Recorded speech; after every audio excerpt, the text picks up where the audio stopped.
Hello my peeps, comment ça va? J'espère que vous allez bien. Alors en fait il y a quelques mois, c'était au mois d'avril je crois, mais je suis plus très sûre, j'ai fait cette vidéo qui est juste là et où en fait je parlais de mon expérience de travailler dans le luxe en tant que merchandiser. Donc, et en fait dans cette vidéo là j'ai parlé à la fin de Polyvore, qui est un site en ligne où vous pouvez créer des sets, des mood boards, des sets, ce genre de choses là. Et en fait, un mois et demi après, il me semble que c'était à la date du 15 mai 2018, en fait, ce site Polyvore a été racheté par Yahoo pour 200 millions d'euros ou de dollars, je ne sais plus trop. Et je me suis retrouvée gros gens comme devant à avoir vivement conseillé ce site, et ce site n'est plus disponible pour vous mesdames. Donc du coup en fait, pour me rattraper de ce petit truc là, parce que j'ai appris que Polyvore a été vendu il y a un mois et demi, et ben en fait je vais vous parler de comment faire un lookbook. Et malheureusement pour moi je n'ai aucun site à vous conseiller actuellement pour pouvoir faire vos propres sets. Par contre, si vous, les petites fashionistas, hein, si vous êtes là et que vous passez par là, si vous connaissez des sites, s'il vous plaît, partagez. Sharing is caring, baby. Give us your addresses. Donnez-nous vos adresses parce que moi j'adore les trucs comme ça. Comme ça je vais pouvoir aller faire quelques sets là-bas. Et voilà, ça peut être vraiment sympa.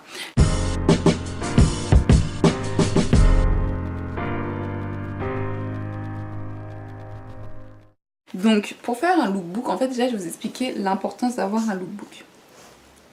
Alors ce qui est important, en fait quand vous travaillez dans beaucoup de milieux visuels, c'est important d'avoir un portfolio qui est accessible pour les marques ou les potentiels clients pour pouvoir voir votre univers, vos compétences, votre sens du détail et ce genre de choses là. Et en fait vous pouvez très bien avoir un portfolio en ligne, donc c'est soit avoir un site internet, soit avoir un blog ou ce genre de choses là, ou vous pouvez très bien être old school et avoir quelque chose sur papier. C'est-à-dire que moi, après avoir travaillé chez Chanel, bah en fait je me suis fait mon propre lookbook. Mais il faut savoir que pendant toute ma période chez eux, j'ai commencé à documenter les photos de certaines choses que je faisais. Comme ça en plus les gens peuvent voir vraiment l'évolution de ma vie, de mon esthétique. On s'est compris. Donc voilà. Et en fait, je vous l'ai déjà dit dans une vidéo, je ne sais plus laquelle, je documente tout. Donc déjà, le premier conseil, documentez tout. Tout. Si vous êtes une marque en ligne, si vous êtes un influenceur en ligne, si vous êtes, je ne sais pas, en ligne, sauf si vous êtes un particulier, mais si vous êtes tout sauf un particulier en ligne, documentez un maximum de vos publications et documentez un maximum de vos photos. Pourquoi? Parce que c'est important de pouvoir antidater si un jour vous en avez besoin. Vous ne savez jamais. Donc moi je documente tout. Tout. Et après c'est bien d'avoir une très bonne mémoire. Moi j'ai une mémoire plutôt visuelle, donc je me souviens visuellement, tiens ça j'avais déjà vu là il y a quelques mois ici, donc je retourne sur ce que j'avais vu, je sais toujours plus ou moins où je laisse mes choses, je sais toujours ce que je dis, et c'est ça l'avantage de ne pas mentir, c'est qu'on n'a pas besoin de se souvenir ce qu'on avait dit avant, puisque c'est quelque chose qui est naturel. Donc ça c'est vraiment un avantage, c'est-à-dire que ce que je dis aujourd'hui en fait c'est ce que je dis depuis peut-être les 15 dernières années. Donc quand j'entends quelqu'un dire quelque chose comme ça alors que la personne n'était clairement pas dans ce délire là, bah en fait pour moi c'est très facile d'arriver et de dire go, arrête. Donc voilà, bref. Alors, donc je vais vous montrer mon portfolio. Alors en fait moi j'avais commencé à faire des mood boards sur Polyvore, le site Polyvore qui a été racheté par Sense. J'ai vraiment commencé à faire des mood boards en 2014, c'est-à-dire que quand je suis revenue en France et que je me suis trouvé un job très rapide en tant qu'hôtesse, il fallait que je m'occupe dans la journée en fait. Donc dans la journée je faisais des mood boards. Donc en général je faisais 1 à 3 moodboards par jour en 2014 et sur une période de 4 mois. Ce qui fait que j'ai beaucoup de moodboards, enfin beaucoup. J'ai un petit nombre conséquent de moodboards à disposition. Et en fait, je pense aussi que ces moodboards-là ont été...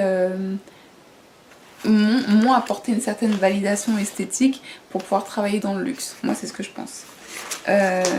Même si j'avais de très bonnes références anglaises et allemandes, même si j'avais de très bonnes références de travail professionnel anglaises et allemandes, je pense aussi que vraiment mon polyvore, ça a été un atout, clairement. Alors, moi, mon fashion lookbook, comment je l'ai présenté? Alors, il ressemble à ça. Donc voilà, je l'ai appelé un fashion book. Ok. Donc j'ai divisé en 3 parties. Donc la première partie c'était vraiment le visual merchandising. La seconde partie c'était brand minded. Brand minded, c'est un terme que j'ai inventé. C'est pas un terme que j'ai trouvé ailleurs. C'est vraiment un terme que j'ai inventé pour dire que je suis focalisée sur la marque, sur le branding de la marque. Et la troisième partie c'était freestyle scénographie. Donc c'était des scénographies où j'inventais des ambiances à partir de plusieurs pièces, des fois de plusieurs marques et ce genre de choses là. Je vous montrerai à la fin. Donc première chose, visual merchandising. Visual merchandising, là vous voyez la boutique. Alors comme c'est Chanel, je ne veux pas vous montrer des photos donc de ce qui se faisait parce que je ne suis pas sûre que j'ai le droit de faire ça. Donc voilà, de montrer des photos de la boutique. Donc je ne vais pas le faire, mais damn, that was so nice. This is so cute. Oh, this is so cute. Oh, I love this. Damn. J'avais vraiment le look hip-hop in mind à chaque fois qu'on a... Ah ouais, ça c'est tout ce qui est maroquinerie. Ensuite, en fait, dans la deuxième partie de mon lookbook, comme je l'avais expliqué dans la vidéo qui est juste au-dessus, chez Mango, en fait, quand j'ai commencé à être assistante visual merchandiser, je me suis retrouvée à être merchandiser sans avoir aucune connaissance des règles du merchandising et par... naïveté, j'ai fait ce qu'on appelle briser les codes. Et en fait, j'ai brisé des codes et ça a rapporté énormément d'argent, plus d'argent que la plus grande boutique d'Angleterre. Et en fait, ces règles de merchandising là que j'avais inventées ont été reprises dans le merchandising au niveau international. Donc je ne peux pas vous montrer non plus les photos, mais je préfère pas en fait prendre ce risque là bêtement. Donc voilà, et là en fait je vais vous montrer vraiment mon petit plaisir. C'est... toutes les petites ambiances que je faisais, donc qui s'appelle le Brand Minded. C'était le Brand Minded, et le Brand Minded en fait c'est quand je prends une marque et je me concentre sur cette marque là et je prends plusieurs produits de cette marque là et je fais un mood board avec.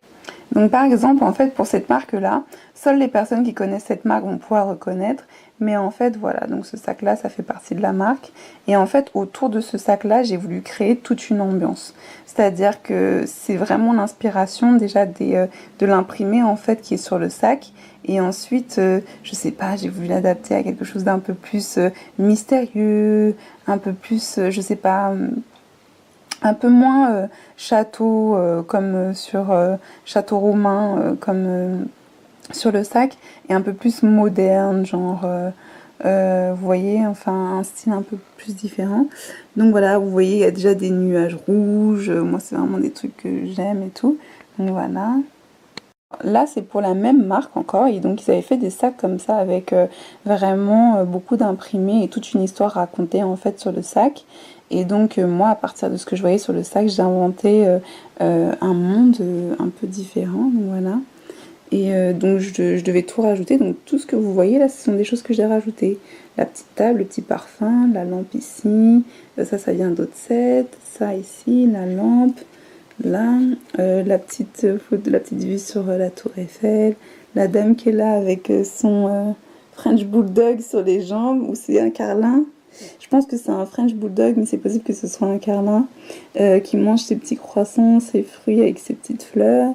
Ici, ça c'est du parfum, le téléphone, tout ça. les cadres qui sont là. Et en fait, tous les détails, c'est vraiment vous qui êtes en charge de ça. Et ce qui est bien avec ce signe, en fait, avec ce site de Polyvore, ce qui était bien, pardon, c'est qu'en fait, avec ce site de Polyvore, en fait, les gens qui regardent vos sets, ça s'appelle des sets, les gens qui regardent vos moodboards et vos sets ont la possibilité de voir toutes les petites animations que vous avez utilisées pour réaliser un set. Ça, ensuite, bah voilà, donc vous voyez directement la marque.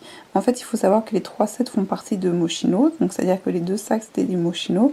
Et en fait, ce look-là, je l'avais créé avant qu'il y ait une grande youtubeuse qui fasse son photoshoot qui est apparu dans les pages du milieu pour un grand magazine. Et en fait, c'était une youtubeuse, je connais plus son nom, et elle avait repris les mêmes outfits que moi en fait. Alors je pense que c'était le hasard à ce moment-là, mais c'est vrai que du coup, Polyvore, c'est vraiment aussi une source de créativité pour les grandes marques. Et en fait, le problème, c'est que voilà, des fois vous bossez vous gratuitement pour d'autres personnes, donc clairement ça c'est fini en fait, hein. Donc voilà, et ça c'est des trucs que j'avais fait, donc ça c'est vraiment brand minded. Et là en fait on va passer à tout ce qui est freestyle scénographie. Donc par exemple, je vais pas vous montrer la marque, mais les personnes qui connaissent la marque vont reconnaître. Donc là en fait je prends plusieurs choses de plusieurs marques. Donc là par exemple le chapeau, la robe, les sandales, les sacs et les boucles d'oreilles, les bangles viennent vraiment de marques complètement différentes. C'est-à-dire que je ne suis pas du tout brand minded. Et en fait je pars sur des couleurs, un délire, comment casser ce monochrome et cet imprimé. Donc voilà, un peu de vert, ça faisait du bien. Sur celui-là, c'était plutôt le grillage. Ça, il me semble que j'avais pris ce qui m'avait inspiré ce shoot-là, alors que ça ressemble pas du tout. Vous pouvez pas comprendre d'où vient l'inspiration, mais c'était en regardant Mia, M-I-A, le clip qu'elle avait fait en fait. Je crois que c'est Bucket Down Gun. Et je crois qu'il y a du jaune dans ce clip-là, et elle est sur des barbelés, et ça m'avait inspiré ça en fait. Et depuis longtemps, j'utilise des chapeaux, c'est vraiment quelque chose que j'aime bien, même si j'en mets pas beaucoup. Donc en fait, vous pouvez vraiment partir dans des délires, là c'est un peu plus japonisant et tout. Vous pouvez rajouter des petits effets, des petits trucs. Vraiment, c'est vraiment up to you, comme on dit. C'est vraiment comme ce que vous voulez. Là, en fait, c'était le nom de ce set là, ça s'appelle Pearl Armor, donc c'est l'armure de perles. Donc en fait j'étais vraiment basée, focalisée sur tout ce qui était en perlage. Voilà. Donc voilà, ça par exemple c'était Urban Safari, donc tous les détails que vous voyez, c'est vous qui installez tout ça. C'est donc en fait pour toutes les personnes qui sont dans le domaine de l'architecture, toutes les personnes qui sont dans le design d'intérieur, ce genre de choses là. En fait, les sites comme Polyvore, c'est vraiment de très bonnes plateformes en fait pour pouvoir réaliser ça. Malheureusement, j'ai aucun autre site à vous conseiller actuellement en fait pour remplacer en fait Polyvore. Mais voilà.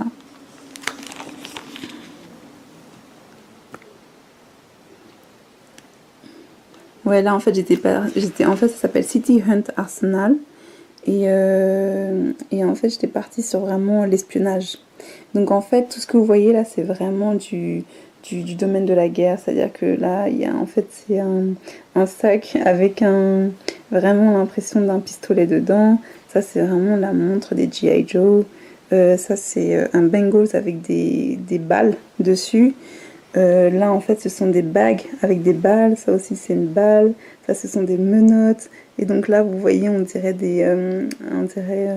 un canon, c'est marrant, et ça c'est des petites jumelles. J'étais vraiment partie dans un délire vraiment d'espionne et tout, donc voilà, et c'était j'aimais bien ce truc là, et en fait la target c'était lui, donc le look c'était pour lui plaire à lui, donc voilà.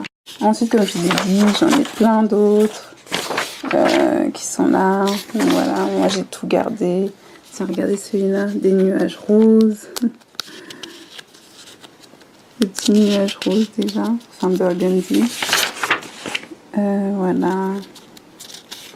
Beaucoup de roses aussi déjà. C'est vraiment parti dans un délire anglais et tout, british. Donc carrément des fraises bleues et tout. Et là vraiment ce look avec le chapeau et les gros colliers. Faut savoir que tout ça, ça date de novembre 2014. Donc voilà, c'est vraiment des trucs que j'aimais bien faire, créer mes petites ambiances, créer mes petits looks. Ça c'était plus genre pour aller en Italie.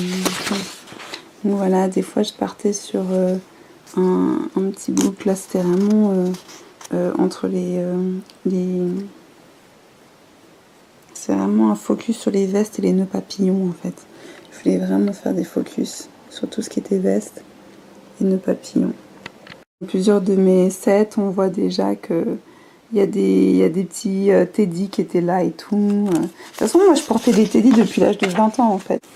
Donc voilà, j'espère que ça vous a plu, j'espère que ça sera utile pour vous, j'espère que ça vous encouragera surtout à faire votre propre portfolio. Si vous avez vraiment besoin de conseils et tout, moi j'ai pas de problème. Je mets un peu de temps à répondre à ce genre d'email quand ce sont des demandes particulières et qui me demandent de me concentrer dessus. Donc c'est vrai qu'on me demande vraiment de soit relire un CV ou des choses comme ça parce que j'aime vraiment trouver mon petit temps où j'ai 45 minutes spécialement pour vous. Donc voilà en fait. Donc n'hésitez surtout pas, si je peux donner des conseils, si vous avez des adresses, sharing is caring, partagez.